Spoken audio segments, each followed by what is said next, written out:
مرحب صبايا، كيفكن؟ طمنوني عنكم، شو الأخبار؟ اشتقت لكم كتير ورجعت لكم بفيديو جديد.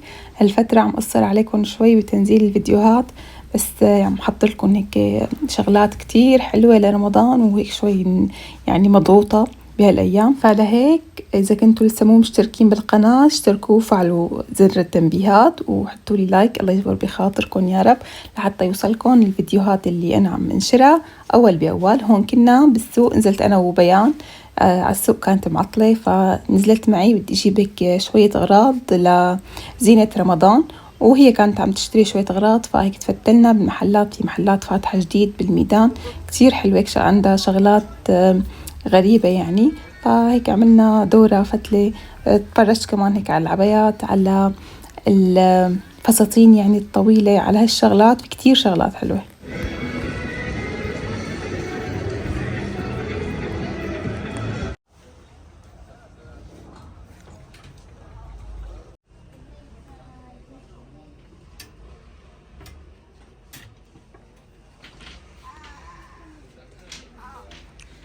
في ببالي كان هيك شكل زينة حلوة كتير ودارجة، عم شوفها بالصفحات يعني الزينة الجاهزة، فحبيت أعمل مثلها. كنت عم دور على هذا الهلال الكبير هيك اللي بيجي معدني وبيجي معه نجمة وبيجي معه فانوس، وإني أنا زينه. فوالله لقيت كتير شغلات حلوة منزلينها هاي السنة. يعني هلا هي كتير مشابهة للسنة الماضية، بس في شغلات هيك حلوة ومميزة، وحتى المباخر كمان كانوا كتير حلوين. خلي الصفحة تبع تيك توك إذا بدك. شو اسم الصفحة؟ اتفرجي عليهم كلهم هلا ملبسين، اليوم بينزلوا إن شاء الله. سحر الشاب. شو حلو. ما خلينا ما درناها بالميدان، من مول العائلة للسنتر لساحة الميدان، لهدول الأراني كلها الموجود فيها هيك يعني محلات زينة. فتنا على محل ليديات عنده هي زينة رمضان، محل السنتر اسمه السنتر، نسيت والله، بالميدان هو. عندهم هيك شغلات حلوة. هون هدول شتون دول بيغرفوا القلب، هيك البحرة والكراسي القش الصغار، مقشة كمان القش، كتير شغلات حلوة. بس بدنا هدول أماكن هيك تكون هيك زوايا صغيرة، أو هيك مثلا مدينة تحطوا عليها خصوصي هاي الشغلات هيك، لأنه هن قطعهم صغيرة يعني شان تبين. وفتنا على محل هذا الورود، عنده ورود طبيعي وورود صناعي، واخدنا شوية ورد مشان مثل ما قلت لكم بدي زين الهلال. خلصنا ومرقنا على الكارغو، جبنا كارغو كانت بعتنا يا تسنيم، شاركتكم أنا الفيديو اللي بعت لي على تسنيم وقت فتحت الكارغو، ولا بتشوفوه معنا. هاتي اشوف شو بقلبه. هلا مبين هذا هي الشركة نفسها، بتذكري الاكسسوارات اللي جبتي لنا منها كمان. عرفت ان هذا من الاسم، بس لسه ما فتحناه، هلا فتحنا. هي لي ايوه باسم ولا. واو كوليه، لا هاي بادو كوبي. يا عيني، شي حلو والله. هاي شو اسمه تبع طقم كأنه ما. هاي الطوق. اوه والله شي فخم. ها ابيض حلوين، حلو الطوق، حبيت كتير حلو. ايه لك يسلم ايديكي يا رب، يسلم ايديكي بعيشوا ان شاء الله. هات لي نشوف الثاني.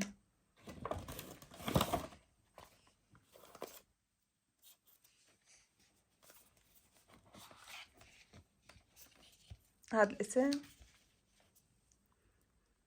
سلفتي الحلوة هي من ريحتي، لا تشيليها من ايدك ياي. هليكي هي من هون من ورا الكرت. الحمد لله ما انتبهنا.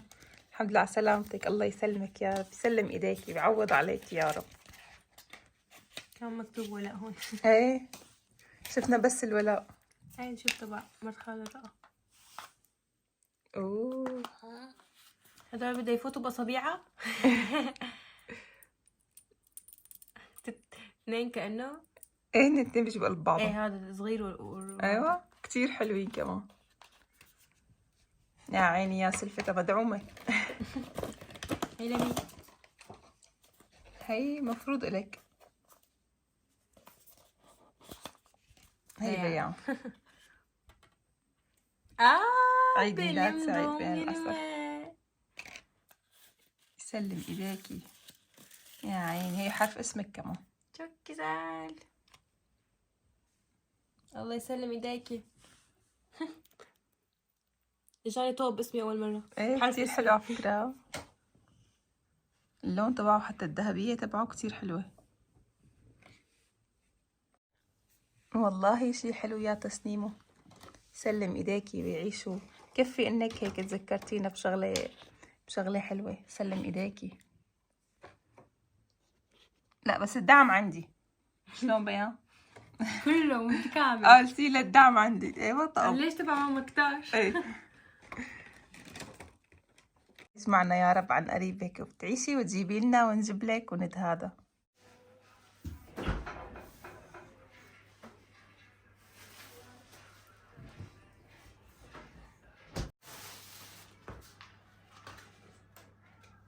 صار له يومين زوجي جعباله القطايف عصافيري، بحبها كتير هي، لسه أكتر من الستاتي، من هي المقلية من إلا ستاتي، وهي الصغيرة من إلا قطايف عصافيري. فجعباله منها، بالعادة بعمل له منها فتلة، يعني جاي رمضان بنعملها كتير ونجيبها كتير، بنساوي حلويات.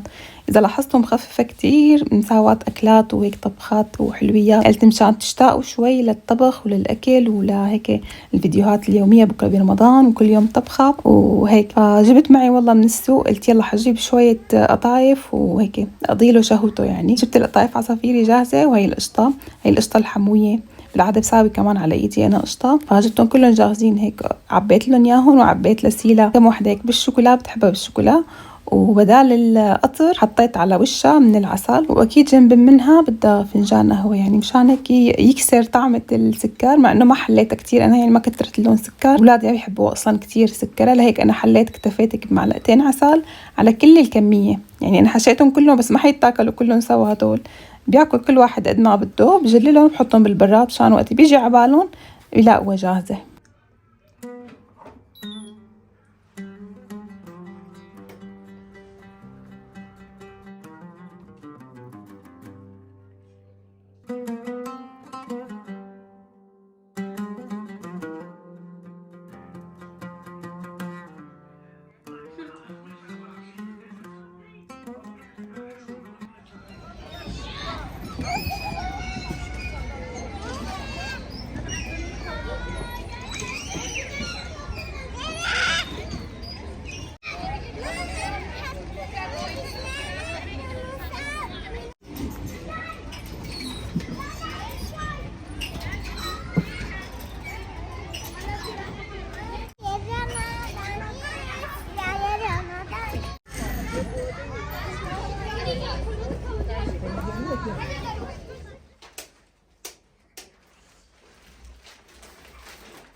جبنا اول شيء هي الجلاله، يعني هي لي يومين ثلاثه موصي عليها على الطلب، يعني ساووا لي اياها هيك صايره ماشتها كتان وهيك من تحت لها رسمات، حبيتها كتير. اخترت اخر شيء ارجع للهيك للبرادي اللي بتجي طول، وححط تحت منها الجريش ليكي اللي بتجي هيك رقيقه مشان الكشف. جبت اول شيء هذا الستاند هيك النجمه والهلال، كتير حلوين، هلا دارجين كتير هيك بنحط بالزوايا مثلا، بس ما حاتركه هيك ساده، رح زينه بالورود. جبت له ورود حسيتي بيطلع احلى من هدول.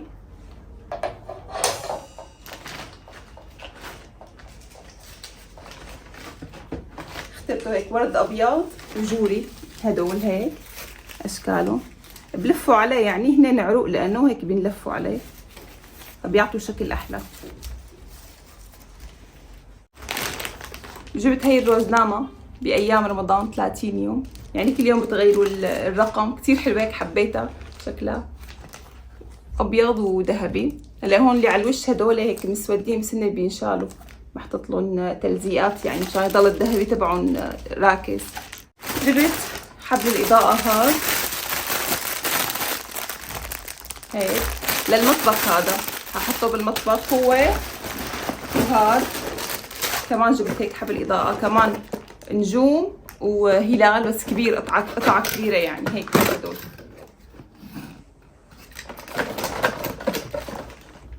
جبت هاد كمان اضاءة كمان للهلال الكبير الزاوية.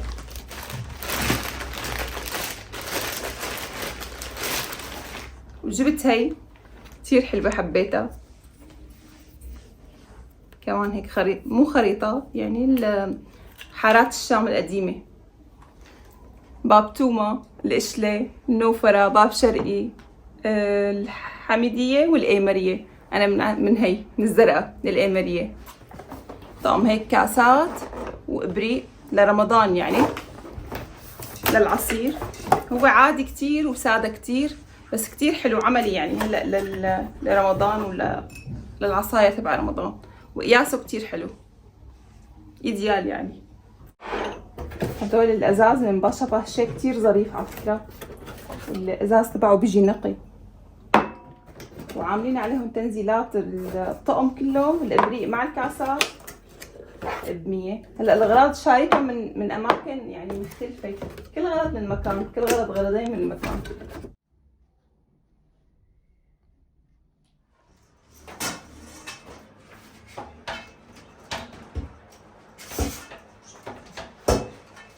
مثل ما شفتوا الأغراض اللي كنت جايبتهم من السوق هيك شاركتكم فيهم، أغراض زينة رمضان. هلا أنا الصالون ما حزينه لأنه لسه عم استنى أغراض موصي عليها من صفحة من انستغرام ليصلون إن شاء الله.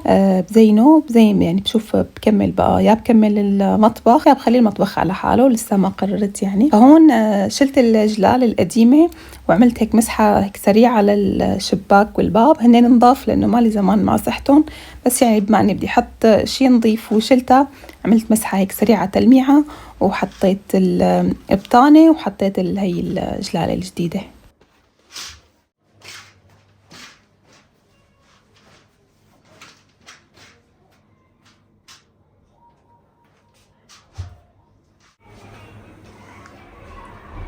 هيك طلعت الجلالة على الشباك حلوة كتير، بس التحتانية طلعت شوي طويلة. هي أنا من عندي حطيتها هي البطانة وقصيتها على الطول اللي بدي إياه، بس تركت شوي منها مشان آخذ هيك أدرزة تطلع طول بطول. بالنهار بفتح التحتانية هيك بضل الضوء، وبالليل بسكرها.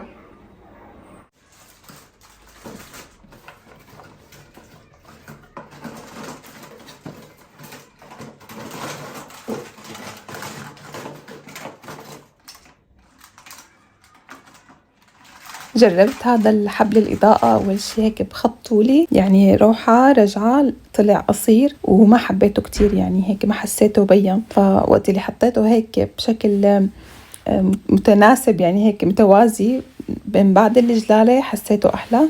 بس احذروا شو نسيت جيب وصلة يعني من نفس جنس هذا الحبل تبع الإضاءة لحتى توصل للوصلة الأساسي اللي بوصلها بالكهرباء. فبس جربت الإضاءة وشلتها هي الوصلة لأنه كتير يعني قصيرة وواضحة، فبس بين ما يجيب لي يرجع جوزي وصلة تناسبه يعني بوصلها.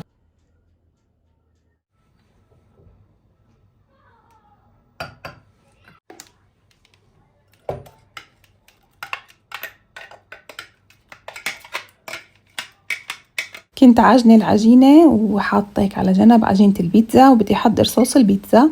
هون أنا محضرة الطعام خفقت هيك 4-5 حبات بندورة، حطيت لهم بصلة، حبتين توم وفليفلاي كمان بحبها معها، وهيك غليتهم على النار مع شوية ملح وفلفل وأوريغانو هذا الناعم للبيتزا ومعلقة سكر بس بزيت الزيتون، أو يعني حمصتهم أول شي البندورة.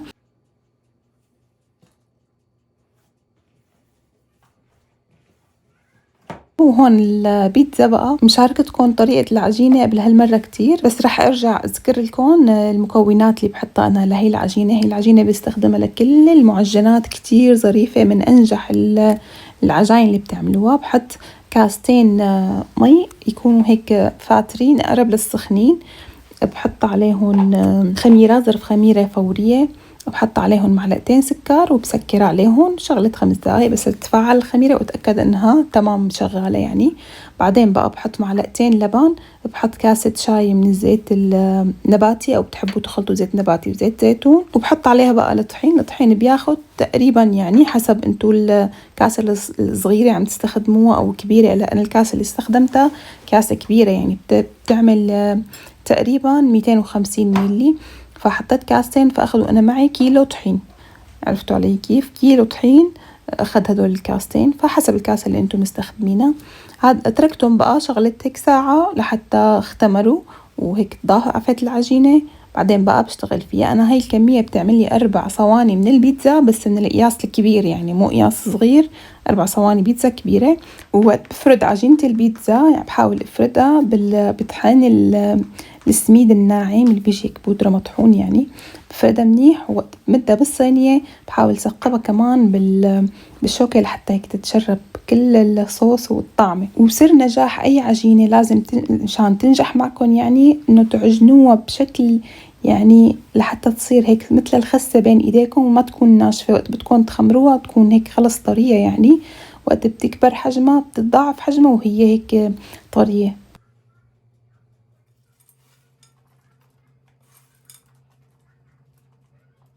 مثل ما شفتوا انتوا يعني كل واحد شو بيحب البيتزا بيحط لها غير الصوص والجبنة، هدول الأساسيات. بقى هون كل واحد اختياري. في عالم بيحبوا يحطوا له لحم هيك مقدد بيقولوا له، في عالم بتحط مرتديلا، في عالم بتحط سجق، في عالم بيحطوا هدول كلهم بيحطوا بس جبنة وفطور وخضار. يعني أنا شو في عندي بحب حط لها.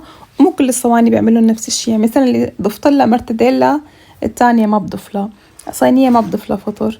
عرفتوا علي كيف؟ هيك حطيت من الخضار الذرة هاي اللي بيجتمعوا عليها الكل وبيحبوها، فليفلة، بندورة، زيتون، إذا في زيتون مقطع كمان بيطلع أطيب. حطيت فطر كمان، هذا الفطر الفريش كمان بحسه أطيب من المعلب. شوفي عندكم انتو شو بتحبوا بتحطوا له. في عالم بتحط له بصل كمان بس ما جربتها بصراحة. والجبنة بقى المبشورة هي الكثير من الجبنة، وإذا خالطين نوعين جبنة بتطلع يا سلام، بتطلع غير شكل.